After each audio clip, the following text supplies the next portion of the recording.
değerli medya izleyicileri, sevgili Peygamber, değerli sevgilere malik olan İbrahim Efendimizle oğlu İsmail arasında olan değerler, hansı ki Qurban bayramı kimi tərənnüm olunur ki, biz de həmin bayramın ərəfəsindəyik.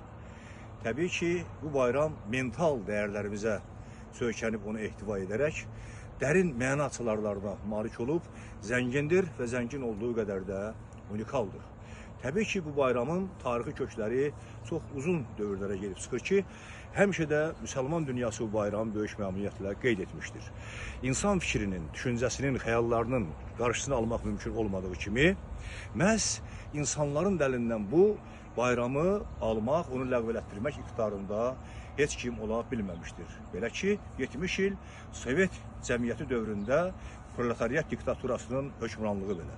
Değerli dostlar, bu bayramın əsas qayəsi ondan ibarətdir ki, iqtisadi baxımdan, maddi baxımdan yoxsulluq içərisində həyat sürən insanların ərzaq təchizatını təmin etdirməkdən ötürü onlara mənəvi rahatlıq, maddi dəyərlər bəxş etməklikdir. Odur ki, iqtisadi və maddi baxımdan imkanlı olan insanlar bu bayram ərəfəsində həmin insanları yad edər və onların tələbatını təmin edərlər. Və bununla da bunlarda bütövlük yaranır, etibarlılıq yaranır və birgə ittifaqın hərəkət tərzi özünü əks etdirir ki, bütün insanlar bununla rahatlıq tapırlar. Eyni zamanda uzaq ölkələrdə yaşayan insanlar da bu Qurban bayramı günü öz ölkələrinə təşrif buyurur.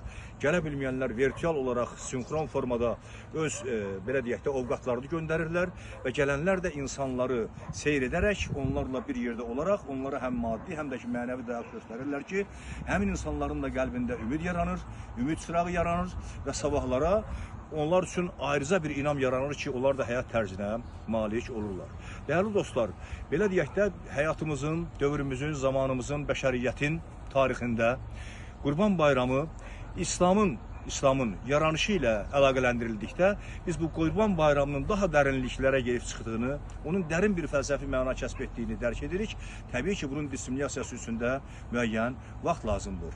O cümlədən hər birimiz bu zamanəmizdə yaşayaraq, Qurban bayramını dərk edərək və anlayaraq, bulanmamış çeşməyə əyilib, daima sönməz həqiqət yanğısını söndürməyə çalışırıq. Belə ki, ümummilli, ümumbəşəri, elmi, maddi və mədəniyyət nailiyyətlərinə yiyələnərək, yüksək çeşitli qaynaqlardan əldə olunan sərvətlər əldə edərək, sivilizasiyalı bir cəmiyyətə getməkdən ötürü mütləqdir ki, hər birimiz bu mental dəyərlərimizə söykənərək bu ənənələri saxlamağa çalışmalıyıq. Eyni zamanda bu ənənələrin saxlanmasında yaşlı insanlardan fərqli olaraq bizim gənclərimiz, cavan evladlarımız daha mükəmməl fəaliyyət göstərməlidirlər ki, bizim tarixi təkamül prosesinin gedişində irəliyə doğru gedərkən həmin mental dəyərlər sönməsin, itməsin. Belə ki, bu bayramın əsas qayələrində biri ondan ibarətdir ki, hər bir insanın özünə qarşı bir inam yaranır. Bu inamın yaranması onu həyata yenidən qaytarmağa məcbur edir ki, belə insanlar da həyatda xoşbəxtliyin nə demək olduğunu dərk edirlər.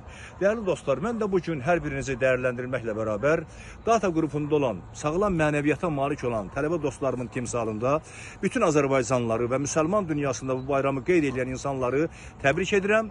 Hər birinizə gözəl günlər, həmişə bayramlı günlər arzulamaqla təşəkkür edirəm. Sağ olun.